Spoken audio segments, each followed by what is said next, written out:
నెలలు అయింది, 9 పైసలు కూడా ఇవ్వలేదు అధ్యక్ష. ఉద్యోగులకేమో పిఆర్సీ ఇస్తామన్నారు అధ్యక్ష. గతంలో జగన్మోహన్ రెడ్డి గారు వేసిన పిఆర్సీ కమిషన్ చైర్మన్ ఏమో బెదిరించి రాజీనామా చేయించారు అధ్యక్ష. ఇప్పుడు 9 నెలలు అయినా కూడా కొత్త చైర్మన్ ని అపాయింట్ చేయలేదు అధ్యక్ష. అధ్యక్ష చైర్మన్లు బెదిరిస్తాయంట అధ్యక్ష. ఎక్కడ బెదిరించా? మేడం గారు వైకాపా ప్రభుత్వం అనుకుంటున్నారు. ఇది ఎన్డీఏ ప్రభుత్వం అధ్యక్ష. ఇక్కడ ఎవరిని బెదిరించట్లేదు. చట్టపరంగా ఏమన్నా చేస్తాం. చైర్మన్లు బెదిరించాలంటే ఎట్లా అధ్యక్ష? ఇది సిపిఎస్ రద్దు చేస్తారన్నారు, రద్దు చేస్తారా చెప్పనండి సార్. సరెండర్లు ఎన్ని పెండింగ్ పెట్టి వెళ్ళారు సార్. పోలీస్ సోదరులు రావాల్సిన సరెండర్ చాలా పెండింగ్ పెట్టారు. మన ప్రభుత్వ అధికారులకు వచ్చే సరెండర్ మనం 1 సరెండర్ క్లియర్ చేస్తాం సార్. బ్యాలెన్స్ కూడా క్లియర్ చేస్తాం సార్. జీతాలు సకాలంగా 1వ తారీఖు నాడు చెల్లిస్తున్నాము. ఏం చేస్తున్నాం? సింపుల్ గా ఇట్లా చైర్మన్లు బెదిరించారంటే మీరు ఒప్పుకుంటే ఎట్లా అధ్యక్ష? ఇది దయచేసి అర్థం చేయండి అధ్యక్ష. ఎన్ని రికార్డు నుంచి తొలగించాలి అధ్యక్ష. చైర్మన్లు బెదిరించాం, ఇది కరెక్ట్ కాదు అధ్యక్ష. దయచేసి అర్థం చేసి కోరుతున్నాం. 9 నెలల్లో కాంట్రాక్ట్ ఉద్యోగులు, అవుట్ సోర్సింగ్ ఉద్యోగులు రోడ్డెక్కే పరిస్థితి అయితే వచ్చింది అధ్యక్ష. వీటన్నిటి మీద కూడా గవర్నర్ గారు అయితే తన ప్రసంగంలో చెప్పలేదు అధ్యక్ష. అలాగే చంద్రబాబు నాయుడు గారు, పవన్ కళ్యాణ్ గారు వీళ్ళు లేకపోతే మోడీ గారు ప్రభుత్వమే ఉండదు అనేసి పెద్దలందరూ చెప్తూ ఉంటారు అధ్యక్ష. అంటే చాలా మంచి అవకాశం. నేను ఒప్పుకోవట్లేదు. ఐఎమ్ సారీ అధ్యక్ష. No no no no no. ఎవరు చెప్పారు అధ్యక్ష? అది ఎవరు చెప్పారు? ఎవరు చెప్పారమ్మా? ఎవరు చెప్పారు తల్లి? ఎవరు చెప్పారు సార్? అధ్యక్ష రాష్ట్ర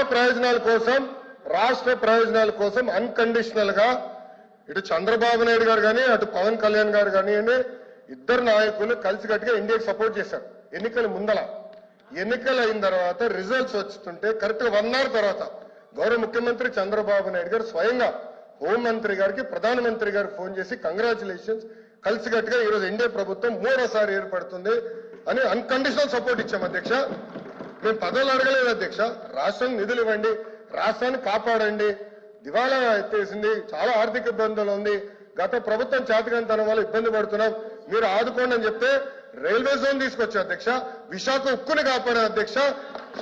చివరి అమరావతిని నిధులకి తీసుకొచ్చా అధ్యక్ష.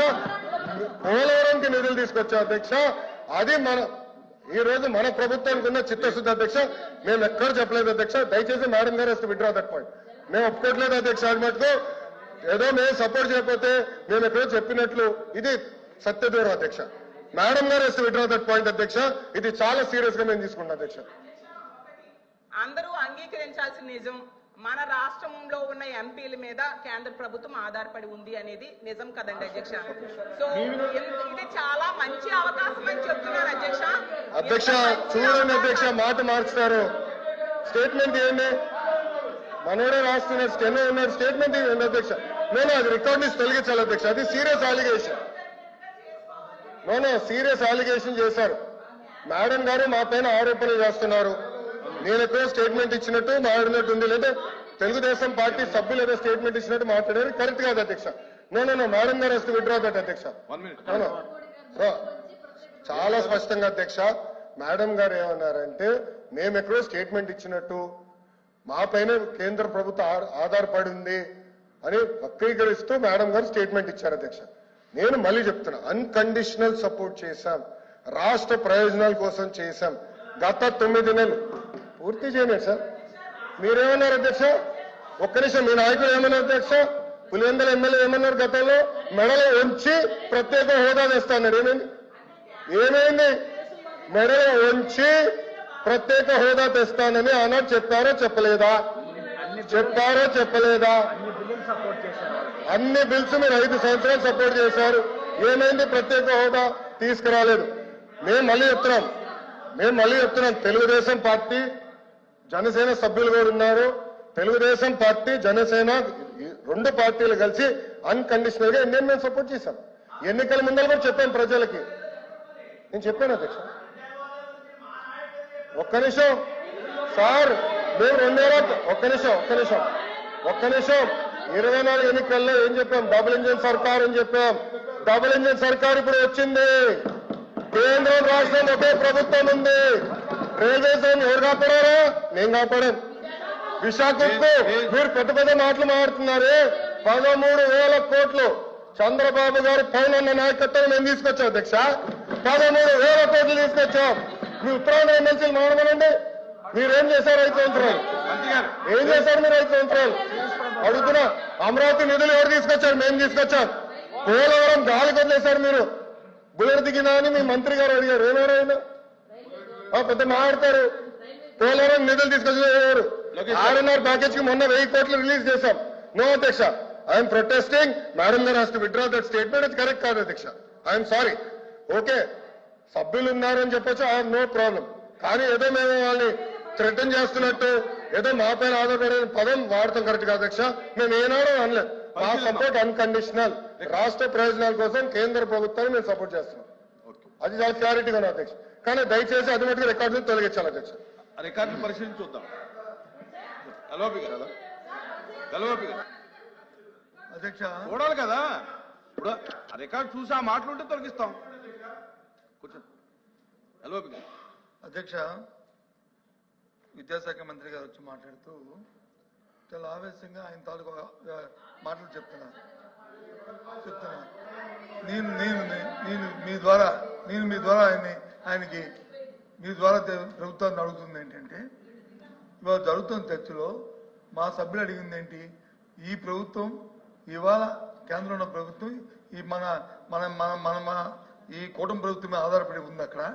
కాబట్టి ఈ రాష్ట్రానికి కావాల్సిన ప్రయోజనాలు రావాలనేది ఆవిడ ఉద్దేశం. ఆవిడ తాలూకు ఉద్దేశం. ఆవిడ ఉద్దేశం ఏంటి? ఆ ఉద్దేశాన్ని కాదు అవునా అనేది మంత్రి గారు దయచేసి మంత్రి గారు ఆయన చెప్పిందంతా చెప్పండి. ఆయన చెప్పింది పూర్తయిన తర్వాత మీరు మాట్లాడండి. మళ్ళీ ఏమనుకో, డోంట్ థింక్ ఎందుకంటే మాట్లాడండి. మళ్ళీ మీరు చెప్పండి. ఆమె చెప్పింది అది కాదు, మా మీద ఆధారపడలేదు, లేదు మాకు అవసరం లేదు అని అంటే అదొక వేరే విషయం. ఇప్పుడు మీరే చెప్తున్నారు రాష్ట్ర ప్రయోజనాల గురించే మేము ఉన్నామని. ఎస్, రాష్ట్ర ప్రయోజనం. ఆ రాష్ట్ర ప్రయోజనాల్లో భాగంగానే ఈ రాష్ట్రానికి ప్రయోజనం కలిగించే ఈ అంశాలు చేయమని చెప్తుంది మా సభ్యురాలు. ఆ ప్రయోజనాలు తీసుకోమనే చెప్తుందే మా సభ్యురాలు. అంతకంటే ఇంకో ఉద్దేశం లేదు. మీరు చెప్తున్నారు ఏమని? అప్రస్తుతంగా సభలో లేని వ్యక్తులను వచ్చి మా నాయకుడు జగన్మోహన్ రెడ్డి గారి పేరు కూడా ఆయన తీసుకున్నారు. మరి అంతకుముందు ప్రభుత్వంలో 2004 నుంచి 2014 నుంచి 19లో ఉన్నప్పుడు ఏంటి మరి ప్రత్యేక ప్రత్యేక ప్యాకేజీకి వచ్చి మీరు వచ్చి అయిపోలేదు, వాళ్ళతో మొత్తం అయిపోలేదు. ఆ రోజు రాష్ట్ర ప్రయోజనాలు కనిపించలేదా? ప్రత్యేక ప్యాకేజీ రావాలనే విషయం వారికి తెలియదా? ఎందుకు చేశారు అది? ఎందుకు చేశారు? అప్పుడున్న సందర్భం బట్టి ఆ కార్యక్రమాన్ని లేకపోతే ఈ కర్మ ఎందుకు ఈ రాష్ట్రానికి ఈ కర్మ ఎందుకు వచ్చింది? ఎందుకు ఇది వచ్చింది? ఆలోచించాలి. కాబట్టి దయచేసి సమయం పాటించి సభ్యులు మాట్లాడుతుందేంటి? తర్వాత మీరు దానికి మీరు రిప్లై చెప్తారు. చెప్పండి. మీ రిప్లైలో మీ ఇష్టం. ఏం చెప్తారో చెప్పండి. మేము వింటాం ఇక్కడ కూర్చొని. మోసాలే చెప్పండి. మీరు ఇంటర్ప్రిటేషన్ చేయడం, గౌరవ మంత్రి మాట్లాడడం అది సంబంధించిన దయచేసి కొంచెం కోపపట్టండి. మీరే కదా రిప్లై చెప్తారని అనౌన్స్ చేశారు. రిప్లై మీరే చెప్తారు. చెప్పండి, తప్పేముంది? వెయిట్ చేయండి 10 నిమిషాలు. అంతేగాని ఈ విషయాన్ని చెప్పుకునేస్తుంటే ఇది ఎక్కడికి వెళ్తుంది? కాబట్టి దయచేసి మంత్రి గారు సమయం పాటించి సందర్భాన్ని బట్టి మాట్లాడడం అనేది సంబంధించింది నేను తెలియజేస్తాను. లోకేష్ గారు. అధ్యక్ష, ఇప్పుడు హౌస్ ఆంధ్ర రాష్ట్ర ప్రజలందరూ చూస్తున్నారు, లైవ్ లో కూడా చూస్తారు. మేడం గారు మాట్లాడుతూ ఎగతాళిగా మేమేదో అన్నాము మా పైన. మేడం గారు ఒక్క నిమిషం పూర్తి చేయండి. ఎవరో సభ్యులు చెప్పారు, నేను పూర్తి ఎవరికి నేనేం మాట్లాడలేదు. మళ్ళీ నేను ఇప్పుడు నుంచున్నా, నా ఛాన్స్ మాట్లాడి నేను ఎగతాళి చేస్తూ కేంద్ర ప్రభుత్వంతో మా పైన ఆధారపడి ఉంది అంటాం కరెక్ట్ కాదు అధ్యక్ష. నేను మళ్ళీ చాలా స్పష్టంగా చెప్తున్నా, తెలుగుదేశం పార్టీ కానీ జనసేన పార్టీ కానీ అన్కండిషనల్ గా మేము సపోర్ట్ చేసాం కేంద్ర ప్రభుత్వం. ఆనాడు ప్రధానమంత్రి గారిని చంద్రబాబు నాయుడు గారు కానివ్వండి, పవన్ అన్న కోరింది రాష్ట్రాన్ని మీరు కాపాడాలి, పెట్టుబడులు నిధులు ఇవ్వాలి అని చాలా స్పష్టంగా చెప్పాం. దాంట్లో భాగంగా మేము తీసుకొచ్చాం. రైల్వే జోన్ తీసుకొచ్చింది మేము అధ్యక్ష. విశాఖ ఉక్కుని కాపాడింది ఎన్డీఏ ప్రభుత్వం అధ్యక్ష.